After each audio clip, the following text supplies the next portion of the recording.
Je pense que c'est un petit peu tout ça à la fois. C'est déjà un endroit très attachant qu'il faut absolument venir voir, c'est magnifique. Et puis oui, c'est un des plus beaux terroirs au monde, il y a une géologie assez unique et qui donne des terroirs très variés. Sur cette petite colline, l'appellation fait à peu près 120 hectares et on retrouve des sols de l'ère secondaire, de l'ère quaternaire, enfin une grande diversité de terroirs.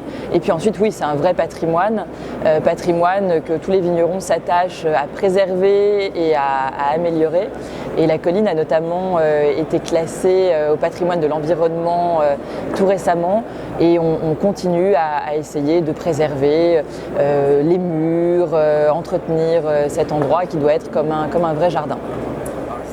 Déjà, on travaille correctement sa vigne, ça c'est important, et tous les vignerons sont attachés à travailler leur sol, à entretenir les terroirs. Il y a une vraie démarche de viticulture biologique et biodynamique, bien sûr, de la part de tous les vignerons de l'Ermitage.